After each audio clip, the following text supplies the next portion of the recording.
Provokacja për sonte do të nis me Voltana Ademin, personazhin qendror të këtyre ditëve. Shumë faleminderit që jeni këtu. Mirë se u gjej. Mirë se u gjej dhe faleminderit për ftesën. Jeni dakord me vëzhgimin gjumborë, që keni qenë personazh qendror? Nuk e di, nuk mendoj që kam bërë atë që duaj edhe kam bërë atë që di të bëj edhe nuk mendoj që kjo t'jep një avantazh në kontekstin problematik që kemi. Përkundrazi, është goxha me peshë edhe me përgjithësi edhe. Po mendon që ke bërë gjë në dur? Po, kam bërë gjë në dur. Kam bërë gjë në dur edhe ndoshta pritshmëria ime është që të bëj edhe më shumë. Kjo sidomos përkundrejt asaj çfarë ka ndodhur ditën e diel. Dhe mendoj që në kontekstin pas ditës së diel, ndoshta kam edhe ndonjë peshmallëk, nëse mund ta quaj, por se duhet kisha bërë edhe prapë më shumë. Se dielën çfarë ndodhi? Dielën në Shkodër ka qenë një ditë e vështirë, shumë e vështirë, sidomos për qytetarët, edhe sidomos për njerëzit e atij qyteti e asaj bashkësie, duke futur këtu të gjitha komunitetet apo njësitë, po themi, që përfshin Bashkinë e Shkodrës, pa dallim politik dhe në një refuzim përkundrejt një reprezaljeje dhe presioni shumë të madh që i bëhej një qyteti që kërkon dhe e di çfarë do të thotë demokracia dhe di çfarë do të thotë persekucioni.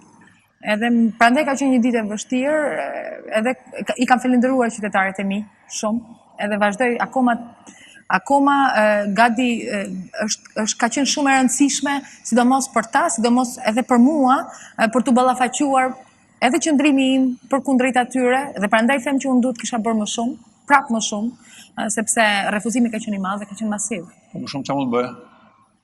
Çfarë mund të bëja? Të kisha më shumë, edhe më shumë dalje publike, të isha edhe më shumë afër tyre, të mund të... Edhe më shumë kështu? Unë mendoj që Molotovi më i fuqishëm ka qenë i gjithë këtyre ditëve, ka qenë refuzimi që në heshtje dhe në një refuzim total qëndrimi i qytetarëve të Shkodrës. Dhe mendoj që ky është Molotovi që bën më shumë zhurmë se çdo mjet tjetër që bën zhurmë. Në fakt në Shkodër ka qenë një qartë refuzimi, ëh? Është i pastër, është lehtësisht lexohet. Por në Shqipëri nuk ka qenë një qartë. Unë besoj që unë nuk kam pasur kohën që të hulumtoj për kontekstin Përtej Bashkisë Shkodër. Po të them unë do i gjë. Fjala vend Tiranë kanë votuar më shumë njerëz se në 2017. Duhet i verifikojmë që të gjitha. Dhe nga ana tjetër, unë di të them këtë që edhe në Shkodër kemi disbalancim të qëndësishëm, jo vetëm matematik aritmetik të pastër, kur bëhet fjalë për llogaritë e fundit aritmetike që bën KQZ-ja dhe që bëjnë, po themi tash të quajturat grupet e numërimit, ka një disbalancim të thellë dhe kjo është ndoshta pika dyshimit, është teknikalitet kjo që po them, po e përdor si instrument për të argumentuar, por nga ana tjetër ne kemi pasur një monitorim dhe besoj kështu ka qenë në të gjithë Shqipërinë për të faktuar realen dhe vërtetën, dhe në këtë rast ne kemi dokumenta mjaftueshëm apo fakte mjaftueshëm kur ti duan dhe si ti duan që ti bëjmë ato publike, por mendoj gjithmonë duke respektuar njerëzit, dhe kjo është shumë e rëndësishme, me këtë që po them, që ne kemi dokumentim video të saktë të qendrave tona të votimit, që mjafton që të numërojmë me atë matematikën e thjeshtë që kemi njohur, aritmetikën e thjeshtë, për të kuptuar që sa falsitet dhe sa komediane është ajo që proklamohet si një rezultat i është të quajtur fitimtar. Keni video të regjistruar në Shkodër? Sigurisht. Që tregojnë çfarë? Sa njerëz shkojnë për të votuar dhe sa është numri, sa është kjo diferencë e madhe. Është më ulë se sa ka dalë, a ke gjëja? Disa herë. Disa herë. Disa herë, më thënë. Disa herë. Disa vota më pak, jo disa herë i bie 90%. Disa herë i bie edhe më shumë se i bie 2 më sipër. I mirë, Ordanis. Ti e zoje në aritmetik, matematik? Unë jam inxhinier informatike. Edhe unë jam inxhinier elektronik, por të thuash disa herë më pak. Disa herë mjafton më shumë se ti jetë më shumë se një. që do të thotë në disa qendra është disa herë më shumë se sa reale. Ka pas manipulime, po thoni? Të qëndësishme dhe ne kemi fakte të qendrat e votimit, të quajtura qendrat e votimit, ku janë mbyllur dyert me orë të tëra, dhe komisionerë që qëndrojnë brenda me orë të tëra, dhe në orë të drekës edhe në orë të pasdites, edhe në mes të qytetit të Shkodrës, se s'po them për në fshatra, që edhe atje kemi dokumentim për këtë, që janë të mbyllur brenda dhe mbushin kutitë e votimit. Jo, nëse jeni gjendë të aprovoni këtë, kjo është... Mund t'ju dërgoj videot ndërkohë dhe ju mund t'i transmetoni ndërkohë. Po video që kanë, që shifet? Që qendrat e votimit janë të mbyllura dhe njerëzit janë mbyllur brenda. Edhe në orën... Mbas ju mbyllën kutitë?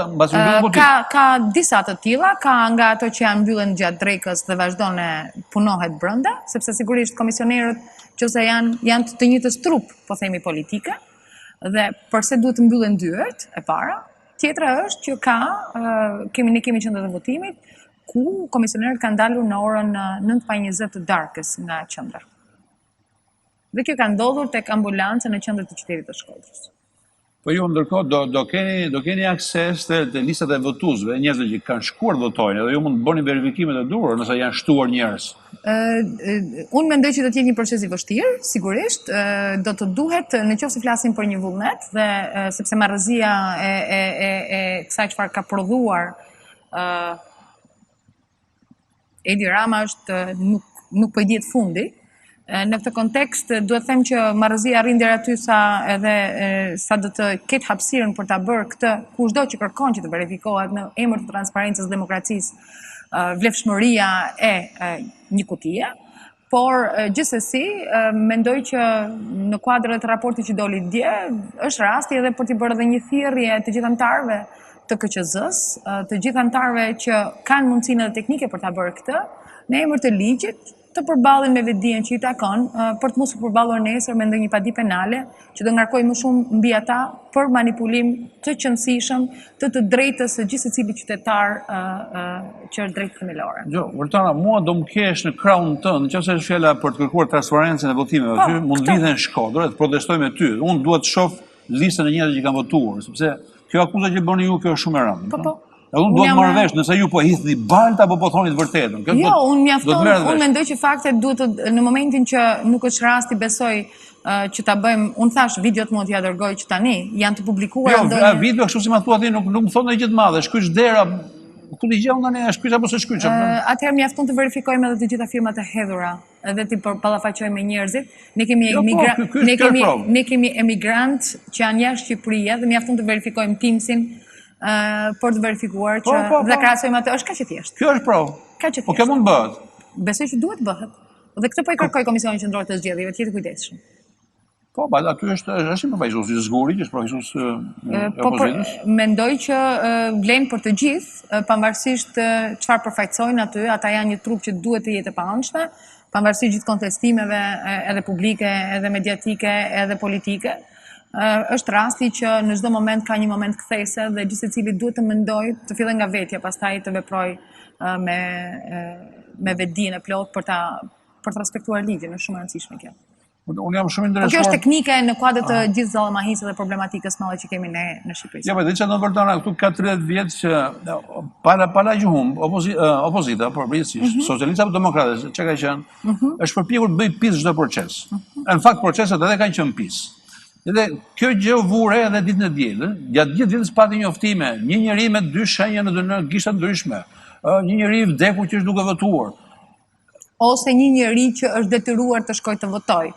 Kjo e deklaruar nga vetë ata që ishin të detyruar të shkojnë të votojnë, që kishin fotografuar vetë fletën e votimit me mbishkrimit. Nuk mund t'i paragjykoj. Unë di që janë njerëz, fakti që ata kanë deklaruar dhe kanë marrë përsipër që të fotografojnë atë çfarë ata ndjejnë dhe kanë dashur ta bëjnë publike është revolt, dhe është revolt e shprehur me gjithë qenën e tyre. Dhe kjo është skandaloze, nëse shohim dhe imagjinoni që sa mund të jetë përqindja e gjithë atyre që e kanë bërë. Dhe kemi në çdo qytet. Në çdo qytet. Ka dalë njëri tjetër, herë parë po dje Voltana Ademin. Në çdo qytet edhe në Tiranë ka raste të deklaruara të tilla. Këtë rast sporadike, unë Tiranë nuk ka qenë ndonjë denoncim. Unë kam lexuar dhe kam parë. Megjithatë, domethënë, prap nuk duhet të futem në çështje të 1, 2, 3, 10, 50, 500, 50 rasteve që ne kemi verifikuar kur që lidhen me fletën e votimit. Janë shumë teknike. Procesi në thelbin e vet nuk qëndron sepse nuk qëndron në parim. Nuk qëndron në parim. Dhe në momentin që nuk qëndron në parim, të gjitha këto të tjerat janë mbushje e të gjithë farsës. Janë argumentimi teknik i të gjithë farsës. Okej, tani me futën. Që është i vlefshëm, pa diskutim që është i vlefshëm. Prandaj e kemi bërë dhe e kemi çuar dhe do të çojmë deri në fund. Tani me futën një diskutim tjetër, sepse unë me njërë mas gjedhe dëgjova kryeministrin Rama që doli. Njërë mas votimeve, mund të mas votimeve, okej. Në fakt, jam dakord me ty. Me njërë mas votimeve, kryeministri Rama doli dhe mbajti një fjalim triumfalist, që mua s'm pëlqeu, ai quhet vit historike. Ndërkohë që duhet edhe ai duhet thoshte që këto janë votime, nuk janë për fajin tonë, mund thoshte, janë për fajin e tjerë, por janë votime, nuk janë zgjedhje, sepse nuk ishin zgjedhje. Nuk janë zgjedhje. Edhe ishte një ditë e shëmtuar, e demokracisë shqiptare, mund ta thoshte të gjë. Pastaj kur vjen puna te diskutimi kush e ka fajin, këtu ju s'ngeleni pa faj, apo se keni marrë analizën mendoj që të gjithë ne duhet ta bëjmë, duhet t'i lëmë pak kohë vetes, ne shqiptarët, them, ne dhe ne politikanët, dhe analizën për pasojën, për arritjen deri në këtë ditë, duhet ta bëjmë, duhet t'i japim kohë vetes për ta bërë këtë. Mendoj që shumë fakte kanë dalë në dritë dhe keqja e radhës mbulon të keqen e një dite më parë, edhe vazhdon e përkeqësohet për ditë. E s'na lë kohë të mendojmë dhe të reflektojmë. Imagjinoni kemi harruar përgjigjet e Bildit. Kemi harruar përgjigjet e Bildit. Dhe mendoj që kemi harruar shumë gjëra të tjera më parë. Edhe kemi po marr këtë të fundit sepse mendoj që është më tingëllon më afër. Prandaj nga që ngjarjet pasojnë njëra tjetrën dhe nuk lën kohën për të menduar, mendoj që jemi akoma më herët për të bërë një analizë të asaj çfarë rrugëtimit deri më tani.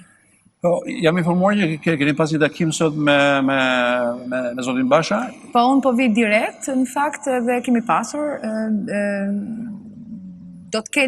ne, opozita, por mendoj shqiptarët pas asaj që ka ndodhur ditën e diel, do të vazhdojnë rezistencën, dhe sepse është bazohet mbi moralin edhe mbi atë çfarë ata vetë kanë bërë.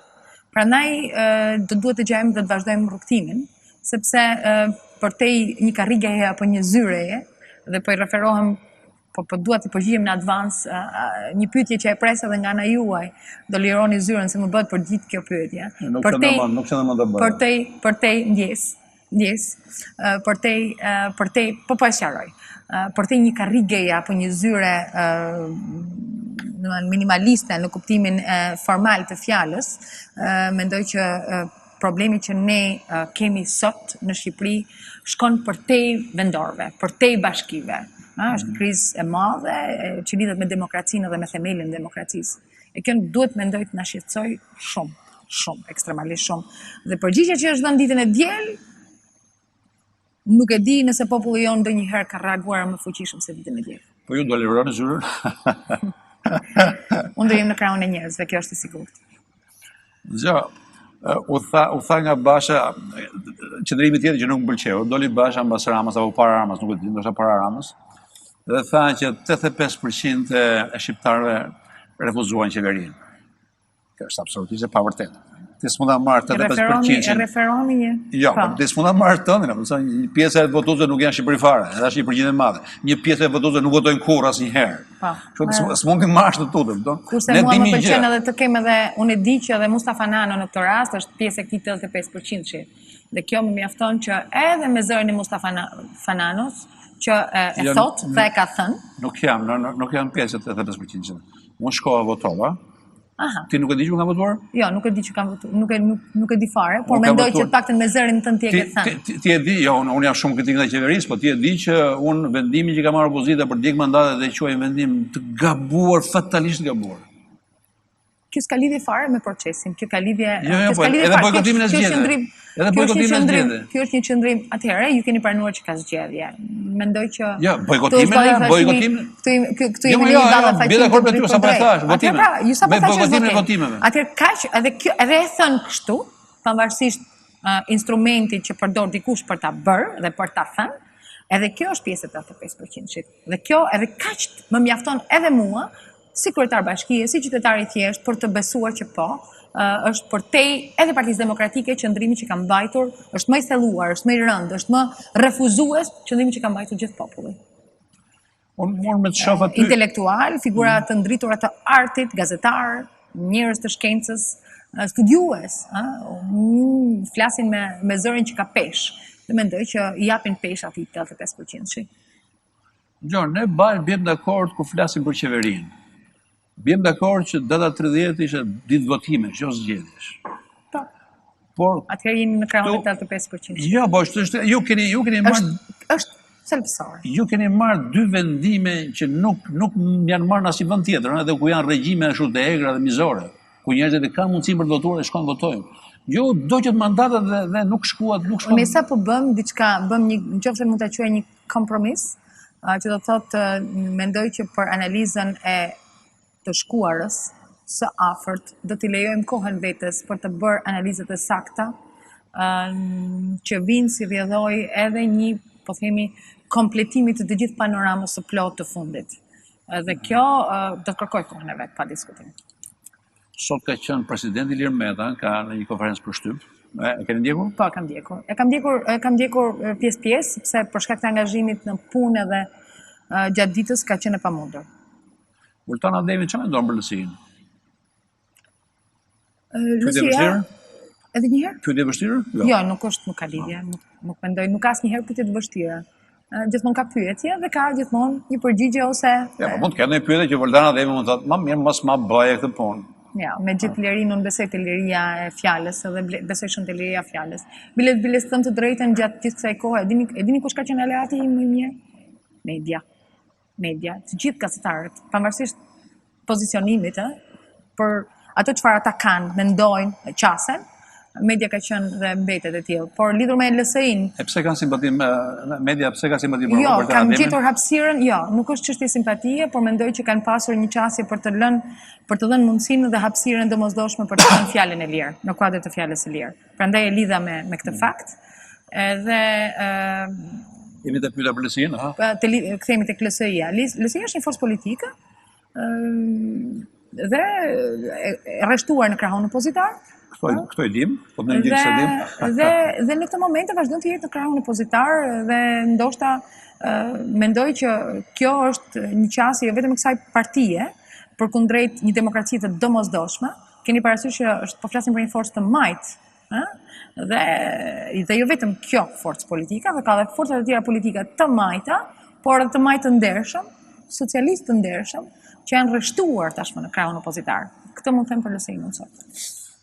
Jo, ne sot për të gjitha fjalëve që mund thuash ti, që mund thonë demokratët, ne sot kemi një situatë ku i gjithë pushteti është në duart e Edi Ramës. Pushteti qendror, parlamenti, pushteti lokal. Na ka ngelur fjala. Janë me qendra demokratë cilë është ndërprer karriera. Ti mendon që gjithë këta njerëz janë duke thënë që çfarë vendimi të mirë ka marrë Basha? Mos ju ktheni prapë analizës. Nuk kemi në kohën për të bërë këtë analizë. Mendoj që në veprimet tona kemi qenë konsekuent, dhe kjo është shumë e rëndësishme për të thënë. Konsekvent do të thotë për ta thënë dhe për të mëshuar pikrisht problemeve të mëdha dhe krizës të madhe institucionale, e para institucionale, dhe ky mendoj është probleme më madh dhe edhe politike pastaj. Po institucionale është problemi më i madh. Unë e kam krahasuar në disa intervista të mia situatën e sotshme si një 97 të dytë më të rëndë se e vitit 1997. Nëse në 97 ne kishim probleme me krimin për shkak të ngjarjeve që ndodhen, për shkak të një problematike që lidhej me sigurinë, institucionet tona arritën të funksiononin. Ne sot kemi dy anë, është bashkuar krimi me institucionet, dhe institucionet janë qartur në kuptimin e funksionimit të vetë, ligjor, dhe vazhdojnë të jenë kreativ në mënyrën e interpretimit dhe të zbatimit të kuadrit ligjor. Kjo për të referuar edhe asaj çfarë ka mbështetur ose bëi djerë. Dhe kjo mendoj që është shkatrimi më i madh dhe pasoja më e madhe që ka kriza e madhe institucionale dhe politike në Shqipëri, me të cilën do duhet të përballohemi dhe do të na duhet kohë për ta rivendosur në vend. Edhe nëse zgjidhim çështjen e krizës politike, këtë do të na duhet kohë për ta vënë në vend. Dhe mendoj që është shkatrimi më i madh që Edi Rama i ka bërë Shqipërisë, që do të ketë pasoja të padiskutueshme në formimin e një shteti demokratik edhe evropian. Kjo ndoshta është pasoja më e madhe që ne do të vuajmë. Hapa mbrapa, nëse më ta quaj kështu. Bashkë më duket se përpara datës 30 ka dhënë një intervistë për Al Jazeera, po përpara datës 30, dhe aty ka shprehur pakënaqësinë apo befasinë vet përballë faktit që partnerët ndërkombëtar nuk i dhanë asnjë mbështetje opozitës. Të njëjtin gjë bëri dhe Meta sot, konferenca e tij përshtyp këtë pa të lejtmotiv, kupton? Ndërkombëtarët nuk i kuptojnë çfarë po bëjnë, janë duke u rreshtuar me njeriu e gabuar, me forcën e gabuar. Po të gjithë ndërkombëtarët janë të rreshtuar ashtu si janë rreshtuar. Cili është leximi që bën Voltana Ademi këtij fakti? Unë do flas shumë pak për historikun personal, se mendoj që me këtë mund t'jap një argumentim të këndvështrimit tim lidhur me këtë. Unë kam qenë pjesë e lëvizjeve demokratike që në fillim të viteve 1990, më një shumë e re atëherë, dhe kam vazhduar të rreshtohem jo vetëm si qytetare, si pjesëmarrëse e shoqërisë civile, pastaj antare e një partie politike, pastaj kam punuar edhe në fushën, po themi, edhe të kërkimit shkencor ku bëhet fjalë për demokracinë edhe për mbështetjen e zhvillimeve demokratike në Shqipëri. Dhe unë di që një gjë e kam mësuar herët mirë, sepse unë kam pasur rastin të jetoj, për fatin tim të mirë duhet ta quaj, kam jetuar pjesën e sistemit komunist, e zhvillimeve demokratike dhe tani, të problematikave të zhvillimeve demokratike, nëse mund t'i quaj kështu.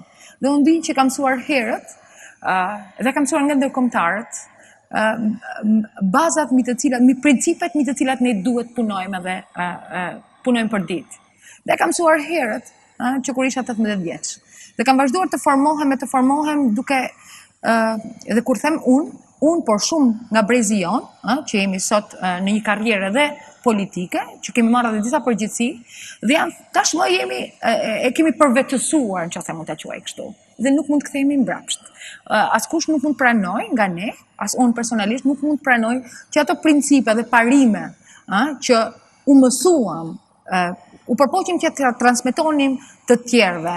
Rritëm dhe jam përpjekur në bashkinë time, pa diskutim, edhe gjatë këtyre viteve, t'i formosoj përmes instrumentave që e bëjnë të mundur pikërisht demokratizimin, transparencën, luftën ndaj korrupsionit, luftën ndaj krimit, pjesëmarrjen qytetare. Po flasim për parime, të drejtën për të zgjedhur dhe për të zgjidhur, për të zgjedhur, të drejtën për të folur i lirë, për të qenë të lirë, janë bashkëtesën,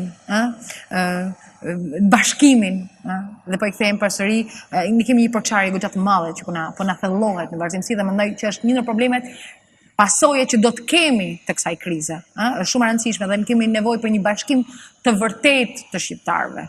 Nuk ka ne dhe ata. Edhe kjo është problem tjetër. Mendoj që është shumë vonë, është më shumë se vonë, dhe në mendjet tona askush nuk mundet dhe nuk duhet të thotë që është ndryshe, se nuk është ndryshe. Tashmë jemi rritur dhe unë them që mendoj që shqiptarët në këtë moment e kanë përvetësuar të vetdije, dhe jo vetëm politikanët në këtë rast, por e kanë përvetësuar qytetarët, e kanë përvetësuar shqiptarët, e thanë ditën e diel.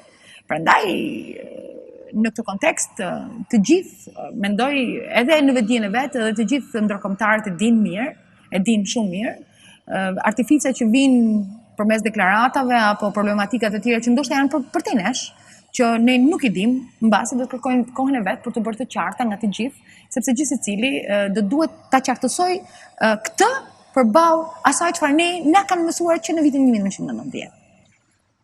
Nuk e di, besoj isha e qartë. Jo, ishte qartë, po nuk e da përgjigje pyetjes time, pse ndërkombëtarët sillen kështu?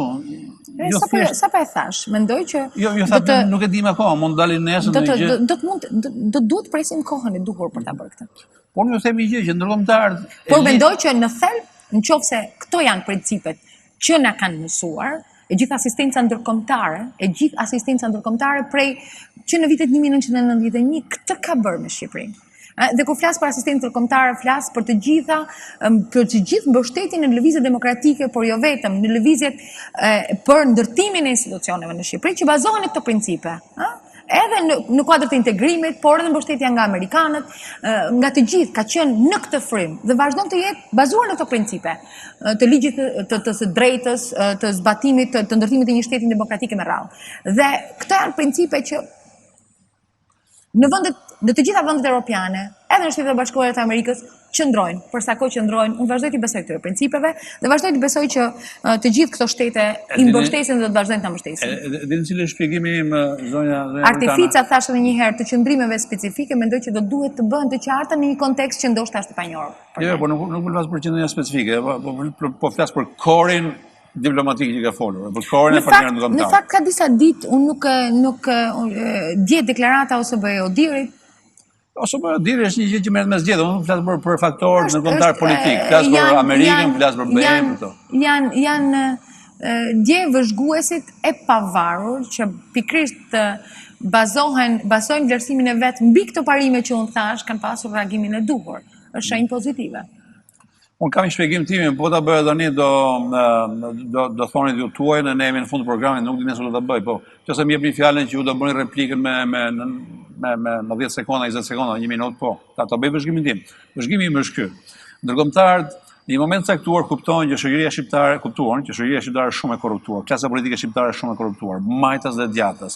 Dhe ata menduan që fillonin të bënin purifikimin e shoqërisë shqiptare, dhe ky purifikim mund të bëhej duke reformuar sistemin e drejtësisë fillimisht. Dhe ata sponsorizuan, financuan, mbështetën një reformë drejtësi. Dhe PD-ja dhe LSI-ja qysh në fillim treguan shenja që nuk e donin këtë gjë për arsyet e tyre. Dhe mendoj që këtu zë fill rreshtimin ndërkombëtarëve kundër opozitës dhe pro-maggjorancës, mendoj unë. Do përgjigjem pak me 10 sekonda. Unë nuk jam e korruptuar. Besoj tek nuk është punë për individ veçantë. Do më lejosh ta mbaroj. Do ta mbaroj deri në fund dhe do me 10 sekonda. Unë nuk jam e korruptuar dhe besoj tek sistemi dhe ligji. Besoj te sistemi i së drejtës. Besoj te kushtetuta, besoj te parimi i zbatueshmërisë së ligjit. Dhe mendoj që si unë ka shumë. Kjo është përgjigjja që unë mundem me dhënë asaj që thatë ju, që do të thotë jemi shumë dhe i gjithë populli ka reaguar në këtë frym. Prandaj nuk mendoj që është ajo logjika. Është teknike, kjo që thoni ju, është ndoshta minimaliste kur bëhet fjalë për gjithë atë që populli shqiptar, sikurse edhe unë, sikurse edhe shumë të tjerë si unë, njerëz të thjeshtë, jo të korruptuar, që besojnë dhe kërkojnë që të jetë një sistem i së drejtës, që të ketë një ligj që zbatohet në Shqipëri, që të punohet për të zbatuar ligjin në Shqipëri, dhe unë jam krejt e pastër në këtë që po them. Besojnë, e prandaj kjo është qasja. S'ka mënyrë tjetër. Interpretimi tjetër pastaj për teknikalitete, mendoj që të gjithë asistenca ndërkombëtare gjithmonë ka gjetur mënyrën që përmes instrumentave teknik ta bëj këtë që është parimore të mundur. Pavarësisht ecejakeve në kryqëzime që shpesh duken pasgjidhje. Të falenderoj shumë gjë këtu. Unë falenderoj ty për hapësirën dhe është kënaqësi gjithmonë me kanë në studion tuaj dhe me diskutu haptas. Për mua është kënaqësi edhe më e madhe të jem me Voltana Ademi në studio, nuk është e parë që Voltana Ademi ka qenë në Provokacja, nuk është as e fundit, do të përsëri, sepse ndonse nuk do jetë potencialisht më kryetari i bashkisë, do të jetë eksponent e rëndësishme politike e Partisë Demokratike. Është e sigurt që unë jam në krahun e njerëzve, unë e kam deklaruar gjithmonë, unë sot vazhdoj dhe do të jem në kryet e njerëzve, jam e zgjedhur nga qytetarët e Shkodrës, e ndjej veten të tillë dhe kam një përgjegjësi goxha të madhe për këtë fakt që vazhdoj ta kem edhe më përshon shumë edhe sot edhe në ditët në vijim. Kjo është e sigurt. Falenderoj edhe një herë. Faleminderit ju. I ftuari i dytë do të jetë Dritan Shano.